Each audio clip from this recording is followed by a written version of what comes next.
Easy E, how are we?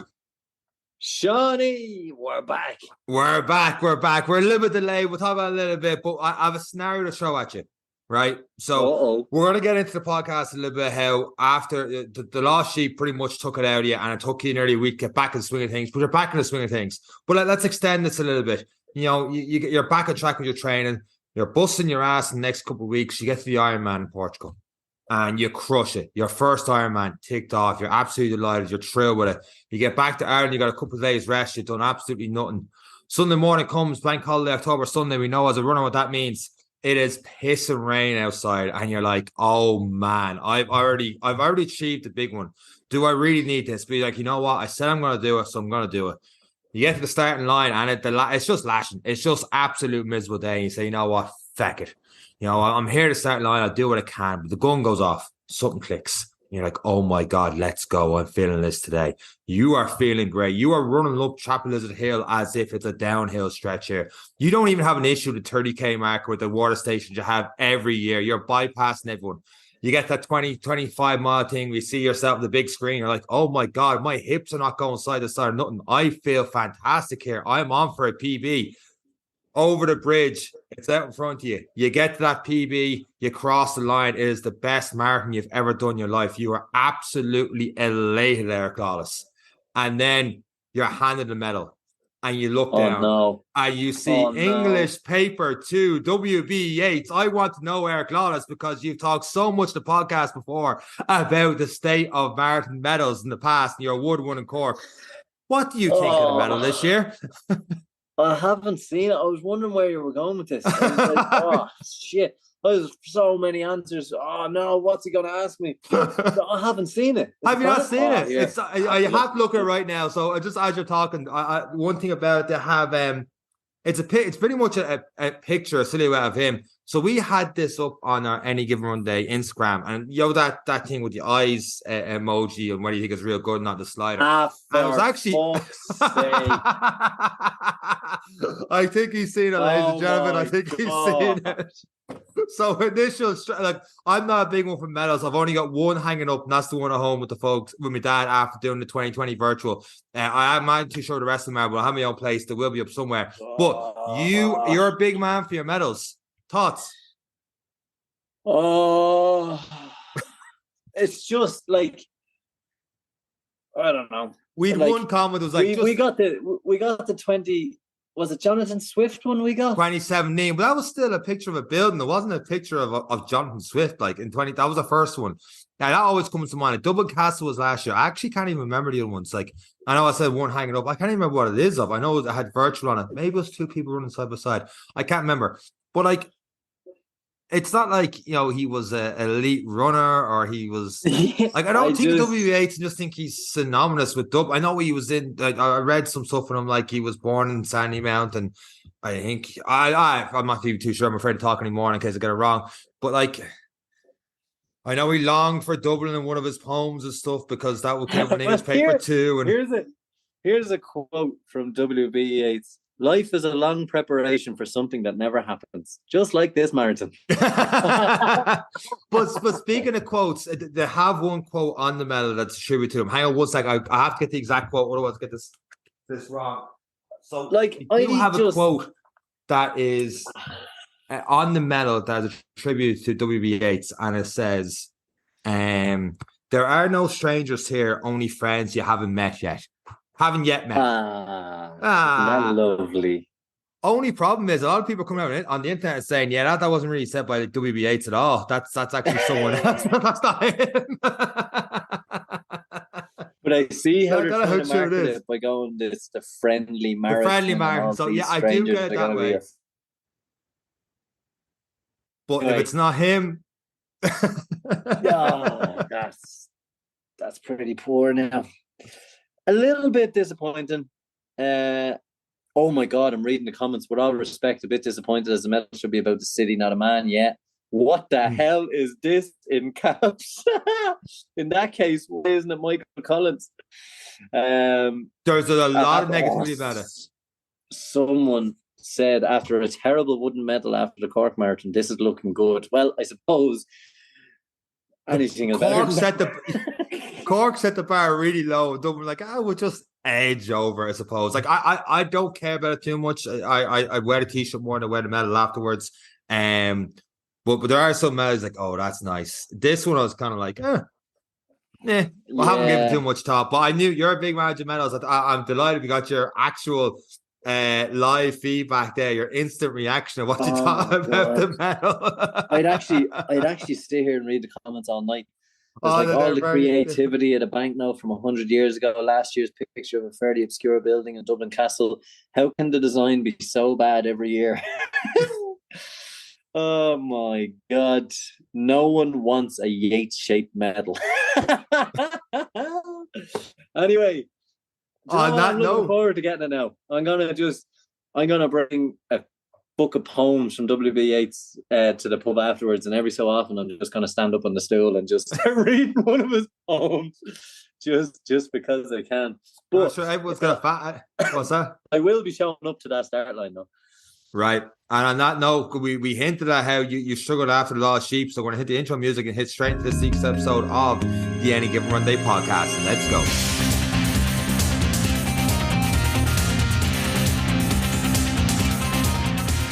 I'm not going to sleep tonight looking at all them comments. There's comedy gold in there.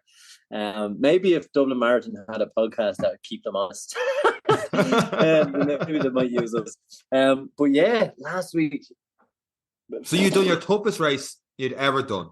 Is that fair to say? Toughest race to date. And this was supposed to set you up for the rest of the week. Now, having said that, you knew recovery had to come into a little bit. But I don't think you expected it to drain you as much as it drained you. Am I right in saying that? Yeah, Cork was my hardest marathon still. But that was horrible. But this overall was hard. But yeah, it was just... I didn't realize, nearly 8,000 calories burnt. And then I went for a swim on a Tuesday or something like that. I was like, I feel okay. It was just kind of a paddle in the water, felt good.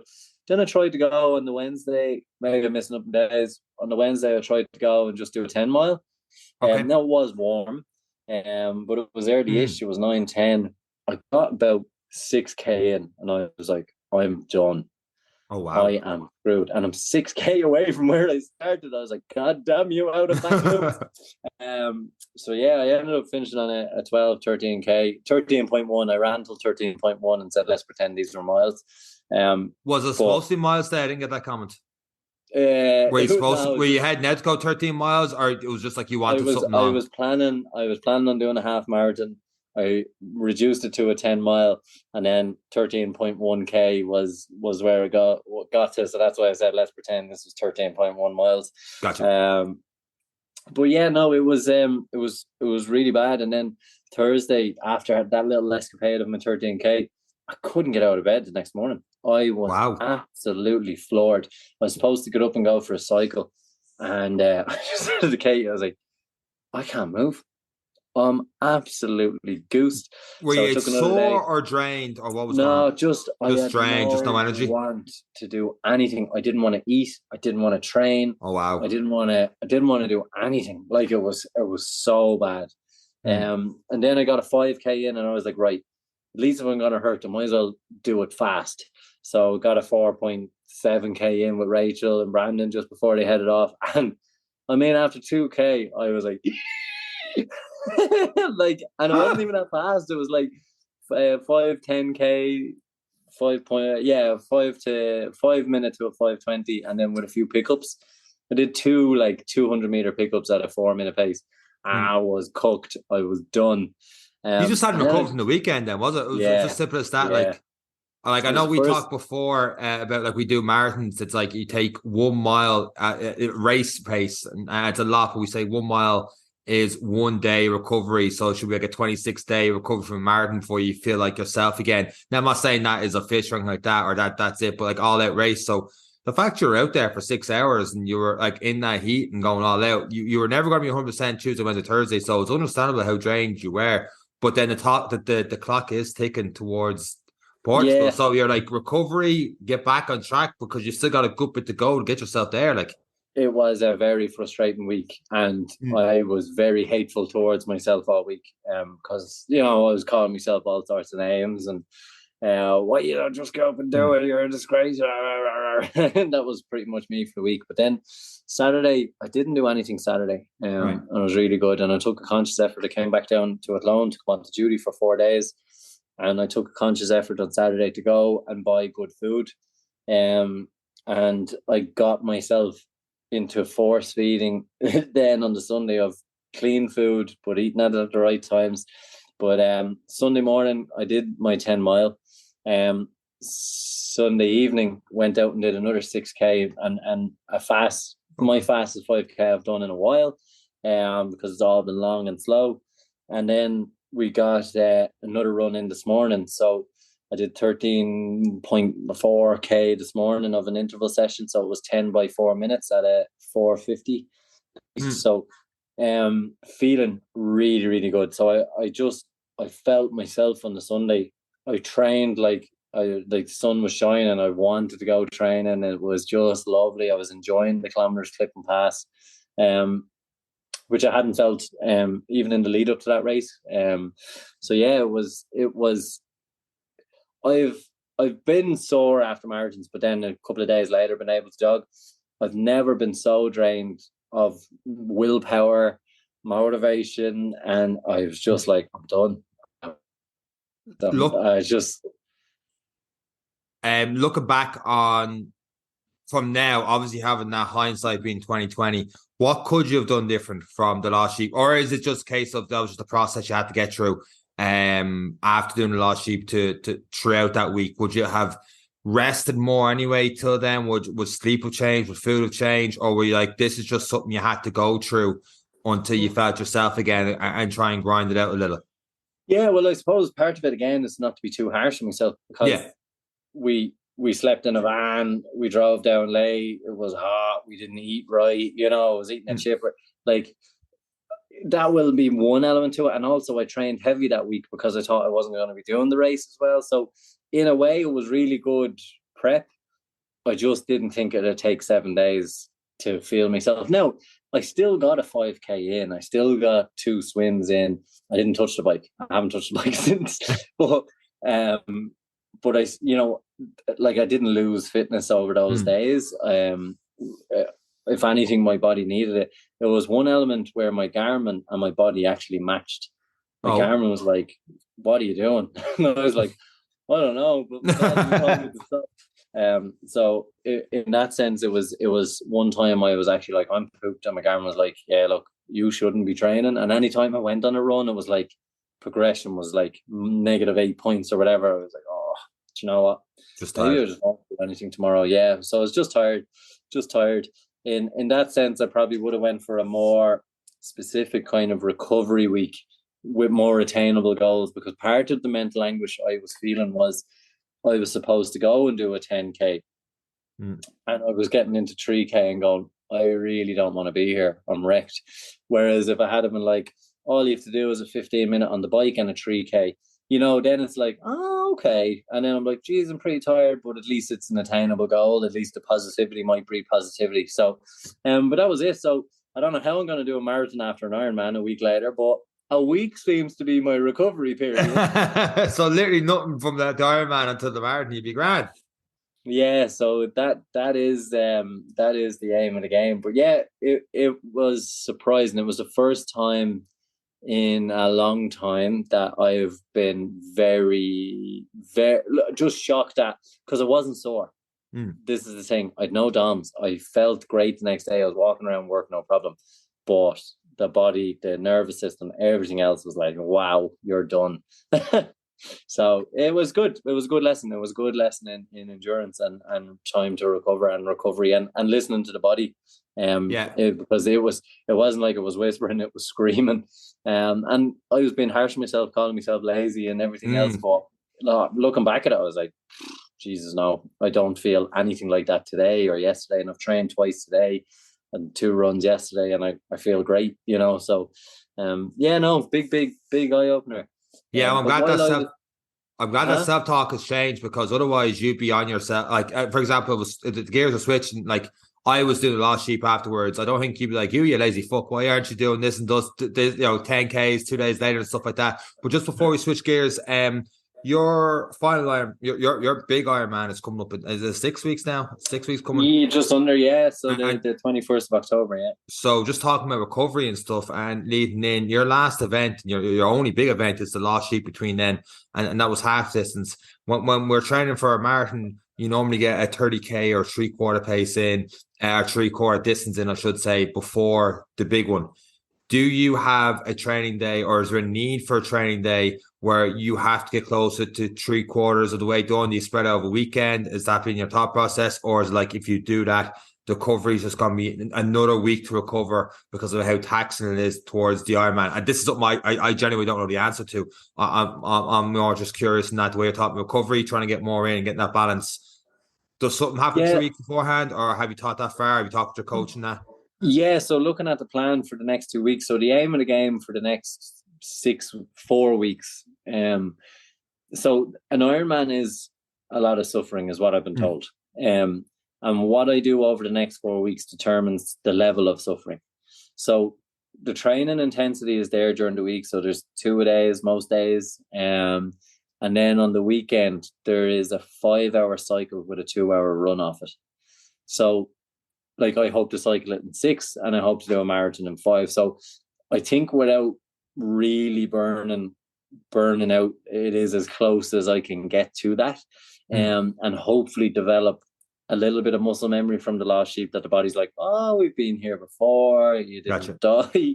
So hopefully be able to recover. And it's a bit more prescribed. I'm training into it. I'm eating into it.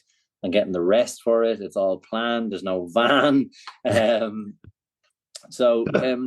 Like, the plan is on Saturday morning, hail, rain or snow, to leave from the house and go through Blessington and take on the Wicklow Mountains for about a 70K loop, and then head back to Clane. And then from there or somewhere, go for a 2-hour run, which should be a half marathon.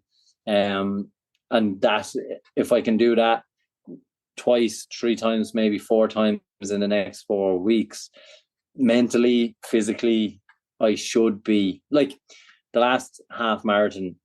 It is what it is. It's going to be a walk run. It'll probably be a lot of suffering, but I don't think running, like, I ran 35K in the last 2 days. I'm doing it in the midweeks in terms of half marathon followed by a 13K the next morning, so the mileage is building in the runs, which I'm feeling a bit more confident about. But I've 4 weekends to maximize my cycle, long and hilly and a hard cycle, followed by at least half marathon off the bike. That's intense. Yeah, so if anyone wants to join me for 7 hours of training on Saturday, they're more than welcome. I think by the time I got the blessing on the bike, you'd be already back in Clane doing that 2-hour run. But I will join you on the 2-hour run. I've no issue with that. I did get my running up as well, because I did no running this weekend. So I would appreciate that the company try and get built back up to a half marathon and keep going from there. And after you do the 70K through blessing in the bike, I'm like, surely I can hang with them for 2 hours in the run afterwards. So it'll either crush my confidence or give me a lot of confidence to be able to go side by side. We'll see how that goes.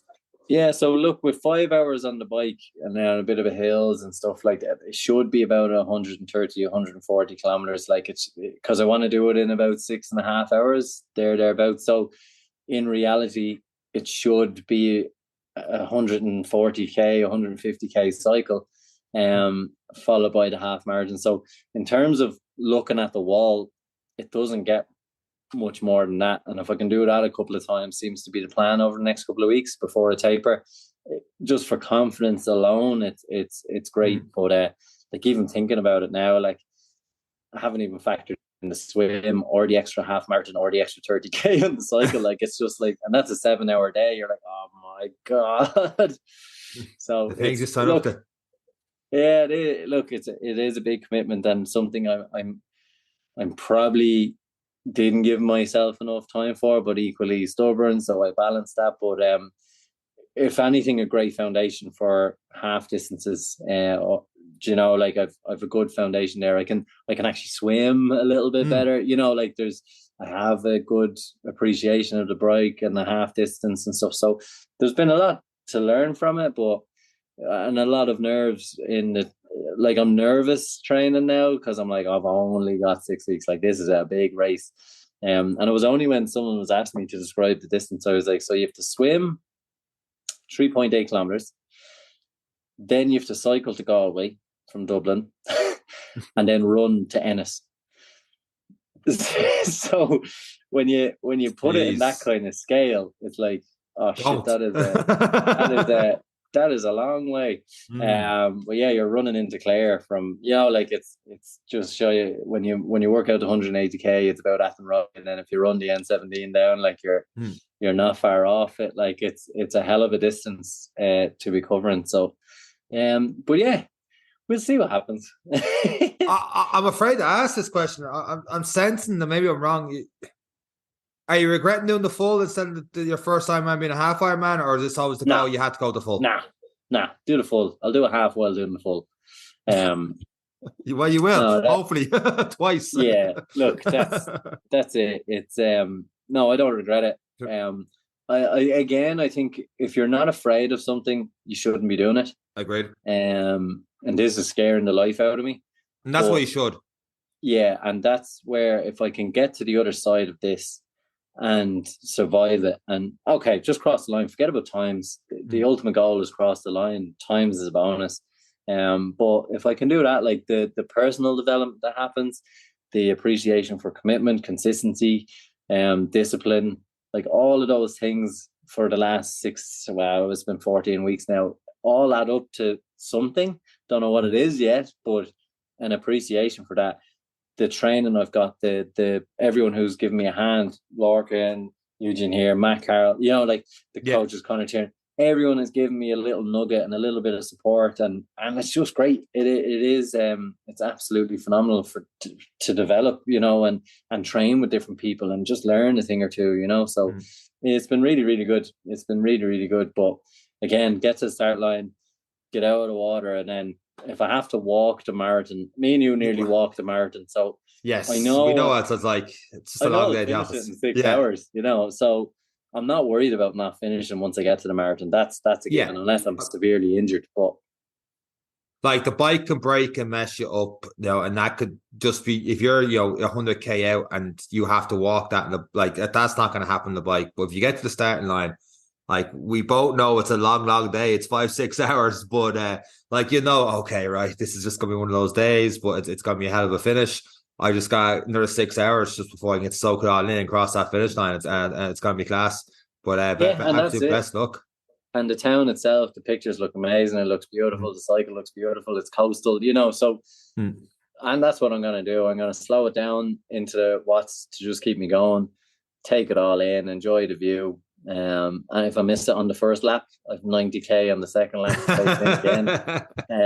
So yeah, no, it's exciting. It's nerve-wracking.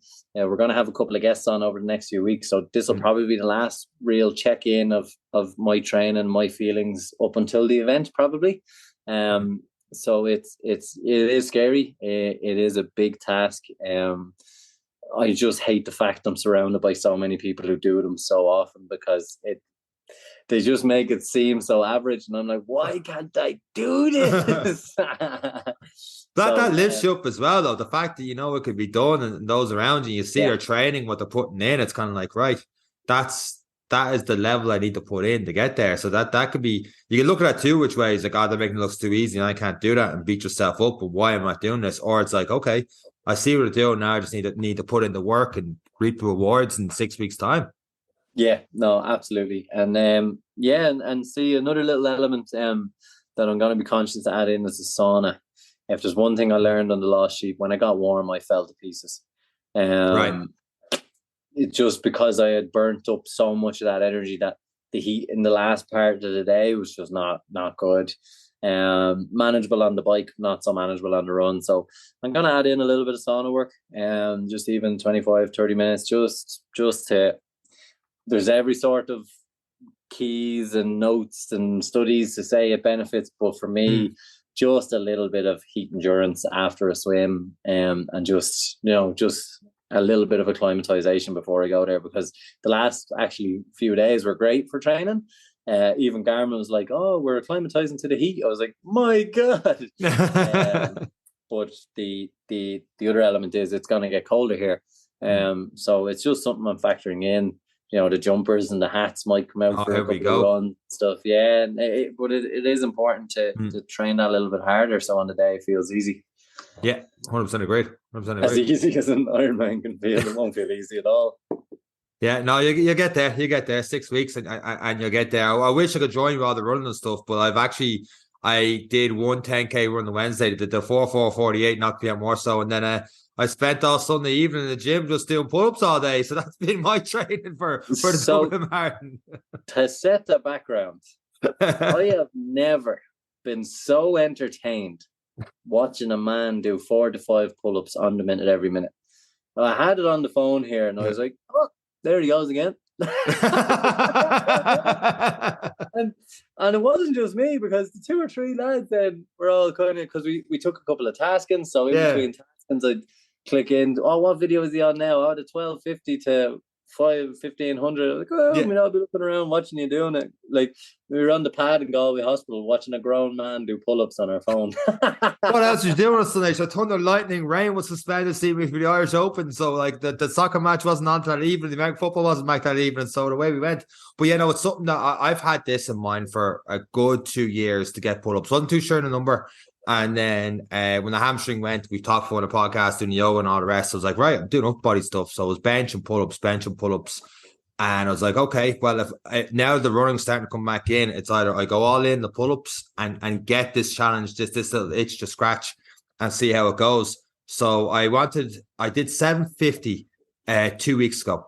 And I did it pretty much like 250, rested half hour, 250, rested. And after 750, I was like, oh, I have 1,000. And just like you were talking about earlier, I was like, right, I need to set a goal.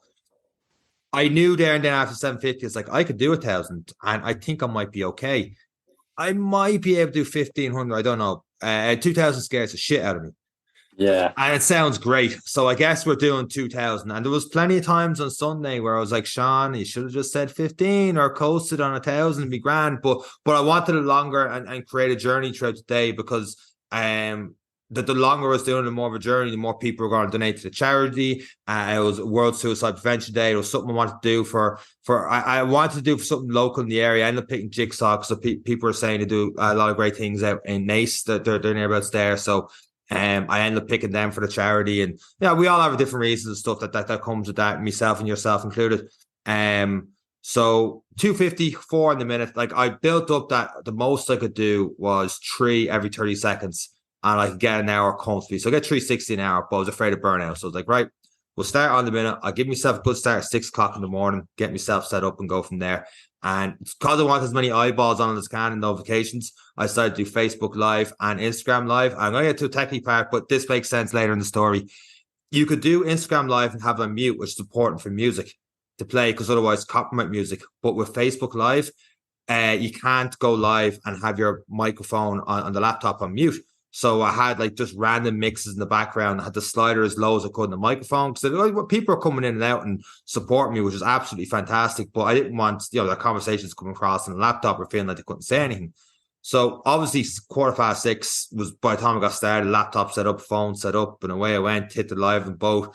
And I was like, well, no one's going to see me for the first hour anyway. Do a couple of pull-ups, hit the stroke down for the 4, have a look. 3 people have logged in. I'm like, 6:15 on a Sunday. What are you doing up? So the 250 were okay, but yourself when you're starting a race, like you get the phantom pains, like, oh, the hamstring doesn't feel great, and this doesn't feel too great, but I'll loosen out. Well, my right shoulder never did, and midway through the 250 to 500, I decided then I'll give myself a half-hour break. The right shoulder was at me, so I started to like lean back, chest up, and row it as much as I could. And it, like, by the time I was doing 500 to 750, you can see this in the lives. I was like lifting my right hand with my left hand on my right elbow just to mark the stroke, because that part, even doing this now in front of you, that kills me all along. Like, if you do lateral raises, I feel it there. So the first one was an absolute nightmare. And I was having people coming in, coming out, and I was starting to get worried because I started to hit like, this gets worse. I'm not doing 2000 today. And a fair few people know about this stage. I've ran me metal on it a little bit, and I've had to post up, and the big 2000 wrote on it. So long story short, there's a good few people in the gym now, and they're the kids and all the rest. Like a good few. I mean, it was around 6 or 7. Like, and me being me, I'm like, I want to try to like talk to them, entertain them, and take them through what's going on. But at the same time, I want to be switched on doing the pull-ups. And I get to 990, and it's a set of 4, and a set of 2. And I get the third one, the fourth one, the arm just won't let me come up. And it's the first failed rep of the day. And there's a good few people in the gym to see it. I'm like, oh, fuck. And the folks are there at this stage. Boss lady's there, work with, like our sister-in-law's there, and a couple of gym members are there, and the kids are there. Like, there's a good, it's as busy as it ever got was at this moment. I'm like, I'm in trouble. So next minute, I get another 3, can't get the fourth one. And I get 2 and 2 and I hit 1,000. I'm like, I'm in a bad way. And afterwards, the girl I work with, she was like, at this stage, I thought you were going to fail the challenge. And I knew I would as well. It's like, right, hour break. And I was just, I think I put a story. I'm afraid to even look back at it because I'm probably trying to be uplifting, but I'm mopey as fuck. I'm like, this is gone. I don't know what to do. So I was like, right, we'll go neutral grip and we'll see what happens. So neutral grip is palms face towards each other. It's an easier pull-up. I'm leaning back a lot more. I can put me back more into it. Like, I'm not doing this for the Guinness Book of Records, so it doesn't have to be an absolute perfect rep, but I wanted it as good as I can for the charity and the challenge. Everything goes with it. So I was like, right, we'll see how this goes. And the next 250, it's a new lease of life. They fly in. Great. This is it. We're back on track. Rest half hour. And then the longest set of the day by far was from 1250 to 1500. I was like, this is... I'm sitting and I'm barely grinding them out. And I'm like, the music's barely playing in the background. It's more for people coming in and out, and it's not going good. And I'm like, I barely get 1500. And my dad's like, you're starting to burn out. We need to, switch this up, do something. It's like, right. And I was looking at the Facebook, and it's only the odd person logging in and out, or more on Instagram. I was like, well, fuck this Facebook live stuff. Laptop down. I've got an idea. Blared out Thunderstruck, AC/DC. There's matches on outside, and I have this thing up full tilt. Like, you barely hear yourself think. I'm like, right, let's see if music really is a cheat. Well, I got me half-hour break, bit of food, came back at it. And like, my dad was like, it's a whole new person. Just bang, bang, bang, feeling great. Still writing up the board in my left hand, but feeling great, back on track. Obviously near the end, not getting a bit tired because music can only take us so far. But then the last 250, just like you said, the marathon, like you're gonna get it done. I knew at 250, if I have to go from a 4 EMOM down to a 3, down to a 2, we'll get it in. So it was rocky music for the last hour after the half-hour break. And then away I went. And one of the lads, Kieran, I worked with, came in near the end, and he always criticized the pull-ups because at a certain stage I started to kip. A kip is when you swing it up. And he walked in. I was like, mate, if you say kipping once, as soon as I have energy, I'm going to drop kick it. So, and another member's like, what's kipping? And I just came up, and I had to like swing to get myself up in the 4th rep. And I just heard him go, that. And I was like, oh, yeah. But near the end. But even still, like, we were talking about, like, I might do 6 of them. And then I might do 4. Then I might do 2. Then I might do 1. Yeah. And then after that, I'm going home. Like, what's that? 12? 12 with a break in between. Like, I cannot get my head around 2,000 pull-ups. The mad thing was, you could tell who had really trained and who hadn't. So if I was talking to people in the gym that did pull-ups, and obviously in our gym we do, and yourself and stuff, when I said 2,000, they'd be like, oh my God, it's going to take a long time. That's insane. But others that, like, through running backgrounds, like, oh, okay, cool, you do 2,000. I never registered until, like, they saw, like, a start at 6:15, and then they checked their Instagram, they get a notification at, like, 4 o'clock being like, oh, he's on 12:50. This is actually insane what he's doing. Because I knew it was going to take all day to do it. But, like, some people that don't do that exercise, they thought, like, I still think to some people, they thought 4:48 is more of an insane challenge than 2,000 pull-ups. And having done both back to back, it's pull-ups. By far, I'd rather do an Ironman than do what you just did. I can't get my head around it. when it was done, I was like, where's Neve? Because in fairness, I have to give Neve a shout out. She won't listen to the podcast, so I feel better doing a shout out anyway. And she's not in the house to recording the podcast, so she definitely never hear this. But like she was like, she had a load of food and stuff there all day at the Mars bars and like everything else. And anytime I needed something, she was there. My dad's there giving me drinks, everything else, and teas, coffees, protein shakes, making them everything. And like people coming in, kind of like entertaining them and stuff and telling them how it's getting on and everything else and how to donate and everything else that goes with it. But near the end, I was like, okay, I've got the last 2 reps was supposed to be, but one of the members that was there challenged you to do 2001. And I'm an idiot, so I have to go with the extra rep for the challenge. So I was like, where the hell's Neve? So as the countdown kicks, it's like, she's not here. It's like, oh, she's going to get you a pint. And I'm like, no, that comes later. I got to sit down. I was like, no, she's going to get you a pint now. So Dad's like, 3 pull-ups.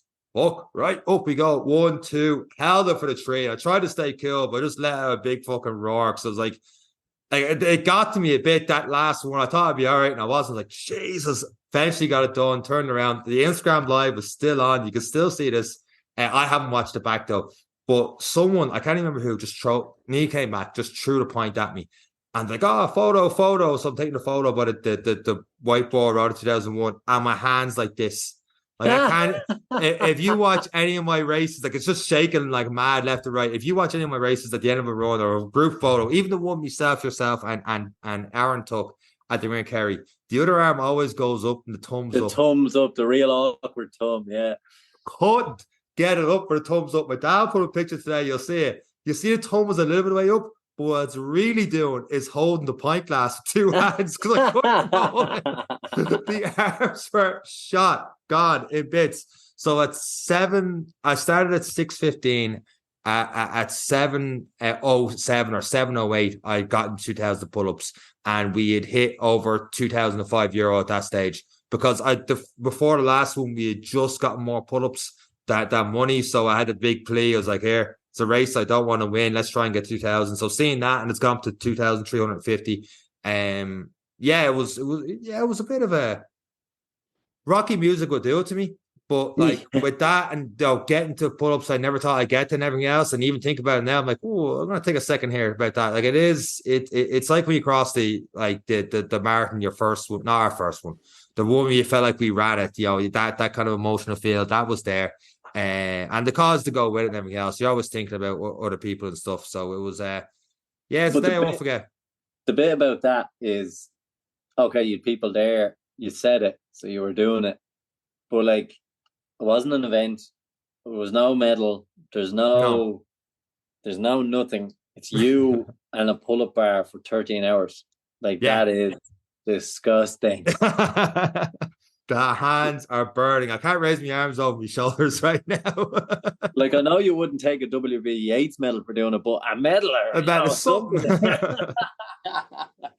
But it is definitely the stupidest, greatest thing I've ever watched you do. That was one of the best quotes I've seen. When I got that night, I was like, that was the best thing I've seen. I saw me 49ers win at the end of the bar afterwards, but that was a better thing to see. It was, it was absolutely like, and again, and that's why I was kind of like telling people, I was like, he's doing 2,000, and they weren't getting it. I was like, I am going to punch the head off 2,000. And it was just like, I don't think people will realize like that is up there. I don't know what I think Goggins got to 2,000 or so before he failed on his first record attempt, didn't he? That cross of mine, one of them he did. Now Goggins wouldn't have taken half-hour breaks that I did, but like he would have kept going till his hands ripped and stuff like that. But he did. I can't remember the exact number, but it was around that he failed, and eventually he got 4,000, and I think he got near 7,000 recently enough. I think the world record is 8,000. And something is in like a 24 hours or something like that. It's insane. It's insane figures. I don't have that in mind. I've scratched that itch. I probably won't do a pull up for the rest of the year. As soon as the hands and shoulders feel better, I'll start doing pull ups again. But no, I don't have a pull up goal now or anything like that. I said it's the day two afterwards, but I genuinely don't think I'll come back. It's right back to the running. I will run Dublin. I won't do great in Dublin, but if I finish it under 4, I'll be delighted. I have signed up for Dundee 50k. So yeah, a small batch. I was on their Facebook group, And I was lying in bed one morning. I just couldn't get out of the bed, and a small group of tickets got released for it. I was like, well, that'll get me out of the bed. So signed up there and I have the Backyard Ultra next May. So I'm not doing any other events in terms of if it's not running. I'm not doing it. It's literally all running towards next May. And that's the big goal now, is to try and get close at 24-hour next May for that. But the pull-up day was yeah, no, it was a hell of a day, a hell of a cause, and talking to a few people and stuff afterwards, and journal everything else that means to people, and a lot of people said a lot of great words about Jigsaw. I didn't know too much about it beforehand. The fact they do like different programs and stuff, it's not just not that's just that, but like a phone call for help and stuff like that. Different programs, education, everything else goes with it, because I don't know much about what I could do except being a lending ear if I knew someone what was struggling. So that was a big deal, just to like be like, look, people say fitness helps, and we talked before the podcast that fitness can help, running can help, but it's not the answer. I mean, if someone's really struggling, you're not going to say, well, just sign up for a marathon, go run a marathon, and that's going to solve all your problems. Like, I don't know what the answers are. That's what I want to do for someone that it was more so. So it meant a lot to me. It's a phenomenal achievement, and I'm delighted that our 500 downloaders this week are going to hear that you did 2,000 pull-ups in 13 hours, 13 and just 13, under yeah, it's under 13 hours, yeah. Which is phenomenal. So another 12 hours, you could probably get to the 4,000. But no, don't do that. Don't do that. Absolutely amazing, phenomenal achievement. To just be with the bar, it's a different kind of suffering. It's there's mental, and the physical is obvious. Did you feel swole that night going out for dinner? Were you wearing an extra tight t-shirt by choice or by chance? Her true story, Neve gave me a 49ers tank top. So I walked into the restaurant afterwards, the 49ers tank top and a pair of Jordan bright red shorts on me. And then what came out was piss and rain. So it looked like it was coming out, it was grand, coming out. I feel swole right now. Like if 18-year-old Seán had known how good pull-ups and like I feel like I've got a pump right now, and I haven't done a chin up in. It's 2 minutes past 10 on a Monday night. Like I this morning I was like, well, I'll put on a top. I do my t-shirt on. Of course, it's size small. I'm like, well, put on the jumper. Like I feel pretty swollen. My back feels swollen. My arms feel swollen. The forearms are pumping still. Like I have this insane pump still on me. I'm like, brilliant. I did put the jumper on because it was cold, but I did think about not doing it. Like my chest is sore, even though it's not chest exercise. Like practice chin-ups, pull-ups. I don't care what people say anything about chin-ups. They should be a staple. If you want to feel stronger and get that pump and all the rest, yeah, chin-ups, pull-ups, something. Build it up. Go for it. I'm going down to do 4 pull-ups right now. Oh, God. And on that bombshell, Seán, it's back into guests and visitors over the next couple of weeks. We'll have Rachel back on to tell us all about the Ironman half World Championships, which will be a great episode. So do keep an ear out for all of our guests that are coming up over the next little while, and we will check in with our progress probably just as we get close to the event. We will have a couple more guests on to talk about the Dublin Marathon, talking about the preparation in those vital weeks just beforehand, and to help settle the nerves, I suppose we talked about it stuff last night. We do know that a lot of people are taking it for the first time, and we are very proud of you. But yeah, until next time, that's it. Myself and Eric, take care. Bye.